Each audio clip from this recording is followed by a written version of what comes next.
VGK tries to get out of the funk in Raleigh on Friday night, the first end of a road back to back. Our previews of double the fun.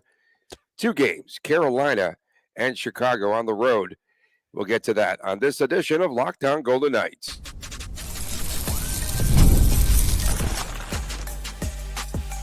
You're Locked On Golden Knights, your daily podcast on the Vegas Golden Knights, part of the Locked On Podcast Network, your team every day. Hi again, everyone. It's WTF Day with Tony Cardasco and Chris Kollick from Las Vegas. Thanks for making us your first listen every day. Find us wherever you get your podcast. Please make sure to subscribe to our Locked On Golden Knights YouTube channel. So, Chris, VGK has dropped 3 of 4. Carolina fell to the bottom feeders their last two games, Anaheim and Buffalo, in the recent outings. Something has to give tonight. Bruce Cassidy, very much concerned. He is afraid that the Golden Knights have started a trend. He said some nights they can get out, sometimes not. And that means that they are starting slow and they cannot at times dig out of these slow starts. Let's start there with VGK because this has become an ongoing problem for the Golden Knights. Yeah, I mean, it's game 45 of the regular season. They're all starting to blend together. It's a tiring season, and Cassidy, we've talked about, is a brilliant coach and does a lot of great things. And we've also mentioned that Cassidy is not an easy coach to play for. I've heard this from multiple places. He's, like many NHL coaches, trying to get as much as they can out of their roster, and it starts wearing on you, right? It starts wearing on you. It's it's baseball. It's July. It's not the opening week anymore. It's not that exciting, and the playoffs days, are. Call it the dog days. It's the dog days. Dog days, absolutely. Yeah, that's a fair right. one. But yeah, this is normal. It happens, and we've seen the Golden Knights be pretty successful in the same circumstance. And you did hit the nail on the head recently when you talked about the Wild game, and the Golden Knights looked okay in that game, but it's because they were playing a team that wasn't necessarily okay. And then you look at everything else that's happened, it makes sense. And up next are the Hurricanes, who the Golden Knights lost to 5-2 earlier in the season. And it was a game the Golden Knights weren't in from the word go, basically. Yeah, that was the game that Aiden Hill got yanked. That was his worst performance, right? Wasn't that the game? Yeah, I know. I was there with my daughter. That's Daddy Allie date night, because that's Allie's second favorite team, the Hurricanes. So I do remember that. As part of dry January, VGK had just one official shot on net in the first period against Nashville the other night. They have to avoid these slow starts. That will come back to haunt them eventually. You can't be giving anything away before, you can't give the other team a running start, I guess. And you mentioned the Golden Knights one shot on goal. How about the Buffalo Sabres not logging an official shot on goal and scoring a goal, I believe, versus the Carolina Hurricanes? How about that? Tell me how that happened. Was that it had to be an own goal, obviously. Nope, right? It was not an own goal. The other scenario that could possibly happen is in a situation where the other team has their goalie pulled and the other team has an imminent scoring chance, and the team takes a penalty to prevent a shot from happening, and that's what happened. So if you got a breakaway, there's no one in net. Instead of it being a penalty shot with a goalie, if someone hooks, trips you, slashes, whatever, it's an automatic goal, which is what happened. The Hurricanes are having some defensive issues. 6 of the last 7 games, they've surrendered a bunch of goals. Any line shuffles coming up that the fans can see on this road trip, starting off with Carolina? I've been talking about this for a while now when even Stone was injured, and I talked about this. We talked about this on the show earlier in the week, and I've made some Twitter remarks about this as well. You do wonder if now is the time to get Dorofeev out there with Jack Eichel. At what expense? Is it Barbashev or is it Mark Stone? That's an interesting question. We've talked about how well things have gone for Jack since Barbashev joined the Golden Knights. So I almost wonder if now is the time to look at a second line that features like a Carlson and a Mark Stone together. That could be a very strong defensive line to play against. Mark Stone can score, and who goes on the left side in that wing is that's to be determined, obviously. But yeah, I'm not against chopping up the lines and seeing what happens. I don't know if it happens right now though, because the Golden Knights they were in Nashville Tuesday, travel day Wednesday, so they would have had a practice yesterday. They had practice. They did have a practice, so I wouldn't. I mean, if they're going to give it a shot, that might be it. But I don't think. I think that's a bit of an overreaction. But Cassidy did hint the other day. Remember when he was talking about the power play, he was talking about we're not there yet for wholesale changes, but it was on his mind. You do wonder if it is on his mind that to possibly shake things up. Like I said, we've been ahead of that one earlier in the week. Last week when Stone was hurt, we've been talking about this and for a while. Yeah, we'll see. Bruce was out of sorts in his presser. Of course, he was talking to State Run, and that was the only media member there. Had no logo on the sweatshirt. Called him Dorofayev again, and said slipped and called it the salary clap. So I don't know what was going on there because something was off. Yeah, I mean, you mentioned the Hurricanes kind of going back to their situation. I like how you quickly get out. No, I was chuckling. It got my attention. It's okay. But losses to Buffalo and Anaheim. That's at the end of the season. You look at that part of the schedule, you're like, man, what's going on here? They beat Toronto and Vancouver, a couple tough opponents. Lose to Tampa. They need overtime to beat Pittsburgh, and then the same Minnesota Wild team that the Golden Knights handled pretty well back to back. Fine, whatever.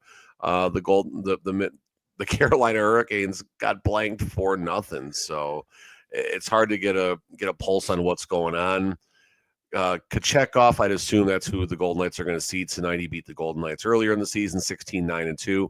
254 goals against, a little high, 901 save percentage, right about the league average, but we'll see. We'll see how that shakes out. I think Martin Necas is their leading scorer, 51 points, 45 games.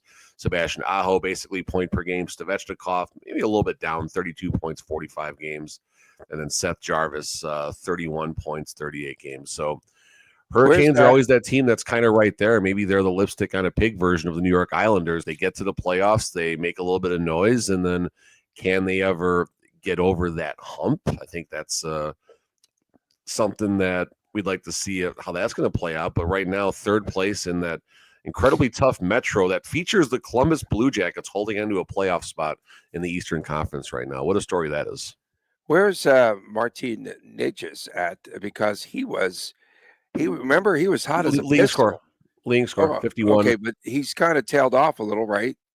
I don't have his game log in front of me, but 51 points, 45 games. Yeah, he started out like a house on fire. He was pretty recent hot. Games, last 5 games, 4 points.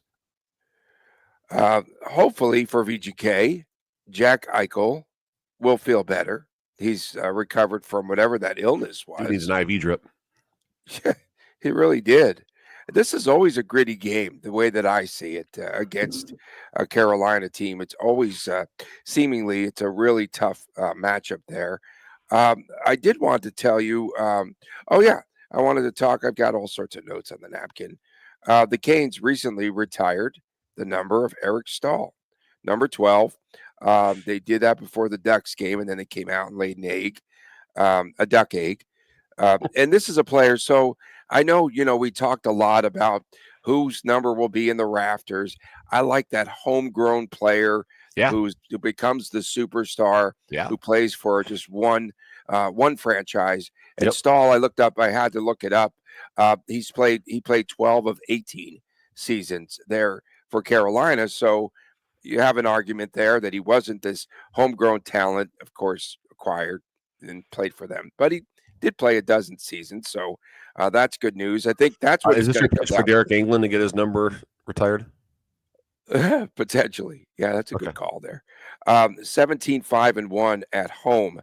And then the question posed to the logo-less Bruce Cassidy yesterday was, with a condensed schedule, how much has that worn on your team? Everybody's got a And he's condensed got schedule. under his breath. He's like, no, don't, no, in fact, no, don't.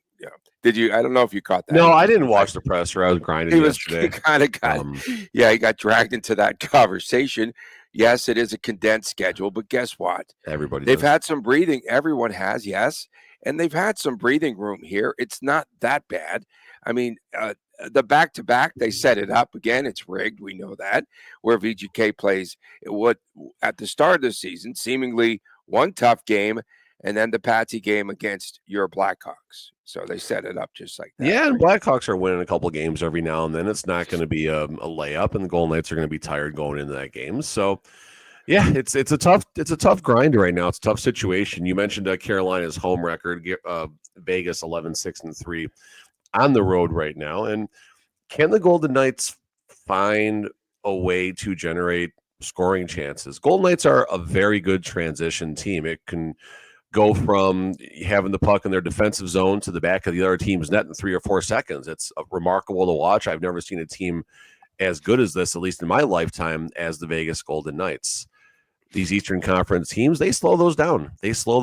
They have defensive schemes where they try to avoid almost what the Golden Knights do, try to avoid letting up that long stretch pass and make you grind. So can the Golden Knights, if plan A doesn't work, which is probably not going to, the transition game, can they commit to the grind? Can they commit to the chip and chase? Can they commit to just a low event 3-2 type of hockey game that the Golden Knights will need all their players to be at their best? I mean, this is really the no excuses game right now. Everyone seems like they're healthy. Eichel's had his needed start, if you will, right? Barbashev has had a few games under his belt now and a practice. So it really feels like now this is the game where we should get a really good look at the Vegas Golden Knights. It's January 17th. They're still healthy. They are still healthy right now. This is definitely uncharted territory. And I get it's January. This is always a tough time. But in the same breath, the team is healthy. This is when you really need to see what this team is made of. Like we talked about, the Hurricanes left they left 4 points on the table against 2 real bad opponents. I'm not saying if the Golden Knights lose, they left points on the table, but it'd be nice to see him go in there and at least find a way to get 3 points these next 2 games. Find 3 points. Yeah, and I feel as though if VGK gets the first one, I think they might get both of the games. And again, Sure. Yeah. VGK slow coming out of the chute in these games, and they've had 18 or so come from behind wins around there. Not a good And recipe for success, but yeah. no, but Carolina has let up the first goal in 6 of its last 7. So again, something really We got a does happen. 0-0 first period coming. No score. Under. That first goal might come in the third period. Coming up next, we preview VGK against the Blackhawks right here on Locked On Golden Knights. From the first whistle to the final drive, FanDuel makes the NFL playoffs even more exciting. And right now, new customers can bet $5 and get $300 in bonus bets if you win your first bet. That's right. That's $300 to keep the action going. The FanDuel app is so easy to navigate, and the variety of bets keeps you into the game. Every game makes everything exciting. Plus, when you win, you get paid instantly, and there's no waiting around for your winnings. Whether you are betting on your favorite team or just looking to add some extra excitement to the playoffs, FanDuel has got you covered. And it is that time of year, so exciting with all the playoff action coming up this weekend. Just visit FanDuel.com to join today and get started with $300 in bonus bets. That's FanDuel.com. Make the playoff season unforgettable. That's what you are with FanDuel, an official sportsbook partner of the National Football League. Welcome back on this WTF edition of Locked On Golden Knights. Tony Cardasco, Chris Golick from Las Vegas. I just have, it's a lighter weekend for me. Just 2 Vegas Thrill matches coming up. So we play Friday night, and that's at Lee's Family Forum at 7, and then Sunday at 5. And I know Golick is a big fan, so we hope to see you out there pretty soon, you and the entire hockey team. That was fun last year coming out. It'd be great if your microphone were on too. That would be I kind always of do nice. that coming out of the break. I mute it because I'm I know, sniffling because and you. blowing my nose and stuff. I know, but when you leave it on, it's even funnier because you're laughing at jokes that I make. Yeah, or Well, then I I'm drop not the funny. phone and you hear that sound and you wonder what's going on. Yeah. So VGK will take that 1 hour, 29-minute flight from Raleigh to Chicago. I didn't realize it was like a puddle jumper It's there. only an hour and 29 minutes, really? I had to look it up. Yeah, I guess Atlantic City was like 2 hours to Philly, so I guess that makes sense. And that will complete the back-to-back for VGK on Saturday. So versus the Preds on Thursday night for the Chicago team. Alec Martinez, remember him? The way back machine. And Connor Bedard, who is a bust. They both scored in regulation. I had to go there. But Nashville won in a shootout. I've not seen this. I've not seen this before. Have you seen? Do you recall when they had a shootout where a team scored on all three of its chances? No. It was 3-1. Maybe when Robin Leonard was on the Golden Knights, and I don't mean that to take a shot at him, but he struggled That's a mightily good in shot. shootouts. Yeah. So in any event, that's pretty funny. So they lost 3-1 in the shootout, which shows that they were fatigued. This condensed schedule is really getting to them. All that. Okay. So Connor Bedard, we have to start there. Leads the team with 39 points. 40. Oh, he had a point. That's right. 40 now. Sorry. Up to the minute. 27 assists. 28. 27 assists. No, he didn't assist on his own goal. Bertuzzi has 14 goals to lead that team. That's it.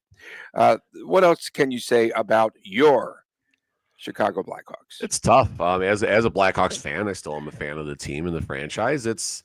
They with a generational talent potentially. He's got a lot of work to do. He's still a 19-year-old with over 100 points in the National Hockey League. And I know we're joking, but there are people that do look at him as a bust. And I am just shocked that a teenager with over 100 career points in the National Hockey League can be considered a bust. It's a tough crowd, I guess. But the Blackhawks, like you look at this roster and okay, besides Bedard, who's going to be there to guide this team back to relevancy? Because they're not. Ilya Mikheyev, like you gotta go that deep. Lucas Reichel, who has struggled big time. Pat Maroon. I mean, Frank Nazar. Okay, some of these players, we'll see what happens. Colton Dock. Now we're talking players. Korchinski. We're talking younger players that might pop, but there is absolutely nothing with Bedard. And, it seems like, okay, you get that generational talent, 2 or 3 years, you might make the playoffs, 3 or 4 years, you start making some noise, like the Oilers, right? The Oilers struggled a little bit with McDavid, and then things got better. McKinnon had a real tough start to his career as far as with the Colorado Avalanche and their lack of success. And, of course, things turned out for the better down the road. So, but you look at the core of the Blackhawks, and it's Bedard and a bunch of what ifs. It's a bunch of what ifs. So, you want to see the Blackhawks doing well. You want to see the Madhouse on Madison rocking again. That's very near and dear to my heart, and it's always fun. You can see the split jersey over my shoulder right now with the Golden Knights and Hawks logo. It makes me happy seeing that, and hopefully the Blackhawks will do better, down the road and get Bedard some help. God, he needs it. They have Seth Jones on that team, who signed that 8-year, $76 million contract, I think, about a year ago. Darnell Nurse career path right there. Had a turnover against Calgary in a 5-2 loss and got booed. Like, he got dragged for that. Crushed him, right? He called it a boneheaded play, blah, blah, blah, blah, blah. How about this? I was looking at stats, 15 points and a minus 15. So that's like even, right? Like, and in Chicago, yeah, that's the grading curve. You get a 15, you get 15. Yeah, minus 15. Oh my gosh. Yeah. In net, neither team, the Hurricanes and the Blackhawks, will not be on the back end of a back-to-back or anything like that. Yes, yes. I saw that. I was checking that, and I was trying to figure out two of the starting goalies would be. So I don't know if it's going to be Mrazek or Soderblom. I don't know what the rotation is. Mrazek played 20. Soderblom played last night, so I was guessing Mrazek. They're equally bad, I think. 8-16-1, Mrazek. They're actually, Soderblom isn't bad at all. Soderblom's a 2.92 and a 9.07. I don't care about his record. Get him into the shootout. You'll give up 3. Yeah, I mean 9.07, and then Mrazek 3.25 and 8.93 save percentage. So Golden Knights rather see the journeyman Mrazek, but we'll see if it's we'll see who it ends up being. And then a lot of speculation, of course, as we start to look at and approach the trade deadline after that Ford Taylor Hall. deal. Well, they're talking about Taylor Hall, who he feels he's going to be traded, right? He's a free agent. Ryan Donato as well. So they're talking about Taylor Hall, a lot of speculation and rumors, Taylor Hall to the Kings. And that would be a nice piece because they're missing Lafreniere there right now. He's out injured. I guess Ferrier and the Kings hurt. Okay. Ferrier, yeah. So. No, that I mean, 719 career points, 876 games. Been in the league since 2010. Came up with the Oilers. Taylor Hall did. I'm just trying. It's hard to believe he's been in the league that long. So here's where I'm going with this ultimately. So from 2010 to 2024, don't even count that season. That's 7 full seasons. So that would be 2010 to 2024. No, that'd be 14 seasons. Yeah, there we go. And so 14 times 82 is 1,148 games. So the dude has missed basically a little less than a third of his career games. So that's the immediate concern for anyone trading for Taylor Hall. He's had injury after injury after injury. And I mean, I'm assuming the Golden Knights are paying him way too much. Or excuse me, I'm assuming the Golden Knights wouldn't be paying him too much money. I'm assuming the Blackhawks are paying him way too much money just because they probably wanted to get to the salary cap floor with him. $6 million. That's, I mean, I know it's prorated. I get all that. I know how the salary cap works at the trade deadline, but still, that's still rental, large hits. For a rental, I would roll the dice. I would roll the dice for a rental. Ryan Donato. What is Donato? He's only 2.8, and he'll probably be an easier trade chip for a lot of teams to swallow here. Donato hockey DB. Let's take a look. So Donato, 446 career games, 189 points. Like he's a guy. He's a guy. He's not that difference maker. I've said the Golden Knights do need always having a good season. He got 13 goals in 43 games, whereas career high is 16 goals with the Kraken in 21-22. So he's having a career year. So he's got Golden Knights written all over him, I guess. But the Golden Knights need someone, like I said, they don't need Jonathan Marchessault, but they need that type of player. They still don't have. Dorofeyev is becoming that player, maybe. Now let's be clear about this. Doro is becoming that player, possibly. So can he sustain buzzword? Can he sustain being that lethal score in the playoffs when there's even less space? Time will tell. We don't know. We've seen what he can do in the regular season. We've seen the progression of his game. It's very nice to see. But one more difference maker on the wing is definitely needed, and I don't see Donato as that player. And it's going to be Friday night will be Aiden Hill. Saturday will be Ilya Samsonov, and I still have concerns about Sammy. So we'll see. Samsonov's doing well. Granger put out a real nice stat about Samsonov having the highest save or second highest save percentage. It was the highest or second highest save percentage in high danger circumstances. That's something. That's nothing to sneeze at. I understand. He'll give up 6 goals on I know. I understand Samsonov. There's concerns at times, and that's fair, but he's played very well. And having a strong save percentage in high dangers, that's saying something. Okay, we're going to have plenty of time to start ripping away here. Coming up next, it is that anticipated time of the week. WTF, What the Friday. Stay with us right here on Locked On Golden Knights. Back on this edition of Locked On Golden Knights, Tony Cardasco, Chris Golick reporting from Las Vegas. Thanks for making us your first listen each and every day. You can find us wherever you get your podcasts. Please make sure sometimes you can tune in on YouTube with the exclusive of the Chris and Chris Jr. show. Chris and Chris Jr. show. WTF time. So, oh my gosh, I've got a bunch. Where do I start? Do you realize that the NHL minimum rookie salary is $750,000? And that's it. That's where it's going to be for the next 2 seasons. The max that you could make is $950,000. And I don't know if you saw this or not. Name, image, and likeness is starting to creep into college hockey, and it's going to start to explode. Boston College, Michael Misa, Saw this. they're reportedly signing him for $1.4 million in NIL money, and that's just for one season. And if you could get those extra years in college, do it because you're going to make more money. You'll make more money collegiately than you will as a rookie in the National Hockey League. WTF?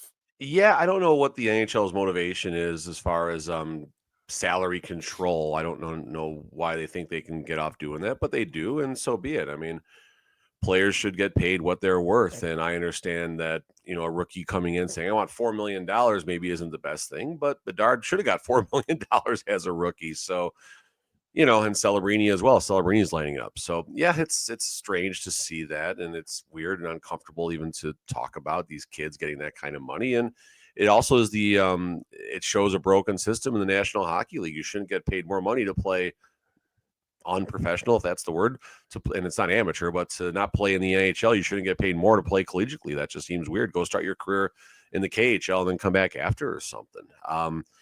I mean, I got to start. This is a positive WTF, at least hopefully. Logan Thompson. I know that's another buzzword on this show, but 22 and 3, 2 and 3 goals against, 924 save percentage, 2 shutouts in a row. It is absolutely amazing to see what Logan is accomplishing. And of course, here come the hate. The hate. Oh, I know. And I'm not shy about it. I mean, Logan, do discuss things and all of that, and that's fine. But it's very exciting to see, and I'm very happy for what he's doing. And this isn't a shot at the Golden Knights. Didn't work out here. And it's more of just appreciation for Logan having the cojones to go on his own, go to a team that wasn't necessary. I mean, the Washington Capitals right now, they're the season 1 Vegas Golden Knights. And what I mean when I say that is it's just magically coming together. No one had the Capitals on their bingo card do anything this year. Fringe playoff team, maybe one and done. And you have to wonder why Logan hasn't received an extension yet with Washington. Like, what's going on over there right now? You almost wonder if it's the Caps feel this is an unsustainable circumstance right now. Oof. And was the plan with Logan where they were going to get him and trade him to someone around the trade deadline as a flip, or as a rental? And I think that would have been a brilliant plan. And the Caps screwed all up by winning. So now they're going to have to make a decision with both of their goalies, not just Logan, but of course Chucky Lindgren, who is also a free agent at the end of the season. So going to be some drama in Washington watching that whole situation play out with both their goalies. And if they do well, if they blow it up at the end of the year, or if they try and keep the band together. And oh, by the way, you got Ovechkin about to break the National Hockey League goal scoring record, Gretzky's records. So scored again. You got all this happening, and there's going to be some drama in Washington, I think. But good on Logan, fun to watch from a distance, and hope he continues. And I hope to see Logan back in Vegas in June wearing some Caps gear, because that would be absolutely amazing. Whoa. We've got some outside help here on today's show, like usual, because our WTFs are very weak. Okay, so Dmitry Abramov at Khabib's_pet bear. Brock Nelson ended his long drought by scoring against the Knights. Some other player had his first NHL goal the other night against VGK. WTF is up with us being the charity team, ending players' pointless streaks or giving them their first time NHL goals. WTF. That's a good one. That's a good rip. That was pretty funny, actually. That's super. Our good friend at Darth Tommy 774. WTF. How can a Stanley Cup winning team with a fully healthy roster and one of the highest salary caps not get 2 shots on goal in a period against a bottom feeder team? WTF. Our good friend, we did have, LT, our good friend Jeremy Brennan. I know it's been a WTF already, but this has to be again tomorrow. What do you say at Lockdown VGK and at Tony Dasco? And you already commented on that. Okay, the stinking Canadian team, 4 Nations face off, whatever that is, whatever the proper name is. I'm just getting, I'm getting steamed. So on VGK state run Twitter X yesterday, I see this tweet that goes out. They do like a special feature on Channel 13, the local ABC affiliate. Great people there. Alex, she's super. But I know that this was a plant job. Hear from Aiden Hill, Petro, Cassidy, what it's like to be named to Team Canada for the Four Nations guys. And I said, hey, can somebody tell them this isn't stinking Canada here? I'm getting sick of Team Canada. This is just ridiculous. Team Canada, I'm just over it. This is not Team Canada. This is not the training ground for Team Canada. And then the Golden Knights are big to differ on that, Tony. That's all they talk about is stinking Team Canada. I'm over it. I'm over it. That's the NHL, Tony. I mean, the NHL really, I've got great friends in Canada. No offense to you, but this is not Team Canada. And then, the other thing too, there are no home or away jerseys for the Four Nations face-off. There's none, so they have to wear. There's just going to be one jersey. Great, I'm done with it. And no, I'm not done with it because I'll continue to rip because I am so sick and tired of hearing about Team Canada. Oh, we do tryouts on the ice during an NHL game for a goaltender. Oh, that's cool. Oh, let's hear from these guys some more on just what an honor it is to be selected for Team Canada. WTF. I got a couple quickies here. Well, maybe one quickie and one not so quickie. Not that it's WTF, but Chris Condos, friend of the program, contributor, sends me, he's traveling right now. He sends me a note. I'm on a plane from Dublin to Edinburgh. Ask me anything. I thought that was pretty funny. But then the Silver Knights, I like yours when you said, ask me nothing. Yeah, I know. Ask me nothing. Don't bother me. I'm in Alaska on a cruise ship. Ask me nothing. Yeah, exactly. Yeah, I got a whale over my right shoulder. I got dolphins down there. I got an old fashioned in my hand. Don't even talk to me. And he shopped to me. Yeah. Silver Knights. They're losing 6-1 before the start of the third period yesterday. And it gets you thinking, like, what's going on right now? So just who are the everyday contributors or everyday players in the National Hockey League that have come through the Silver Knights? And the answer is Logan Thompson and Dorofeev. They're both doing very well in their respective careers. Paul Cotter, kinda, but Cotter even goes back to the Vivros days and things like that. And Cotter has not been an everyday contributor for the Vegas Golden Knights. He got benched come playoff time a few years ago. So there you go right there. And even Logan Thompson and Dorofeev, those are not Ryan Craig players. Those are Manny Vivros players. Now, you look at what the Silver Knights are dealing with right now. They're trying to make the best poop sandwich out of what's going on down there. And the Golden Knights have gutted their prospect pool and their draft picks. So you take that with a grain of salt to a degree, I guess. But at what point do the goalposts move? And I understand that the Silver Knights, they're incapable of being competitive with this roster. Fine, whatever. But when you need these players to come and fill in spot situations or maybe longer term, there's no one down there. It's not Brisson. It's not Ronbjerg. It's not Lazinski. Lazinski is out there jet skiing, out hooking people all day. There is not a single player on the Silver Knights roster that can come and help the Vegas Golden Knights. Even Caden Korzak, I think he started with Vivros. He's probably has the most thumbprint, if you will, of an NHL player, even though he's scratched every game because the Golden Knights defense is healthy. He's probably the player that has the largest thumbprint from Ryan Craig. And of course, we talk about Brendan Brisson. Brendan Brisson's career, I think Ryan Craig's success is attached to Brendan Brisson right now. It's not a good place to be. Not a good place to be. WTF. Yeah. Real fast. Yeah. Do you have anything off of YouTube? And then no. Also, you don't want, no, they don't want to. You didn't look it up. Okay. No. Again, talk about force feeding someone on the VGK public. Everything is coming up gold for VGK prospect Trevor Connolly. They are force feeding. Oh, this is the greatest turnaround in the history of hockey. Oh boy! Listen, I hope it does. I hope that's the story. I hope that's you know what? Low key it. There's a lot of issues there. There's been with this guy. Low key it. Don't I keep publicizing him. Don't force feed him on the VGK public. No, I don't think. Honestly, I think his name should not have come up for a year. Honestly, since the draft, I think let outside publications, report on him when things are going well and Yes. stuff. That's fine.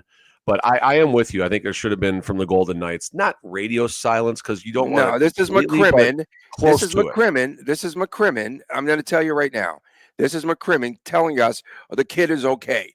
He's fine. Everything's course. fine. We don't care. He can't answer the question if it had Foley's blessing with the signing of this kid who's had some issues in the past. because he didn't bless it. That's why. We appreciate everyone tuning in. What about the dramatic pause right there? We appreciate everyone tuning in, especially our everydayers tuning in around the globe in places like Singapore. We had a little up and back. We're huge in awesome. Singapore. Yeah.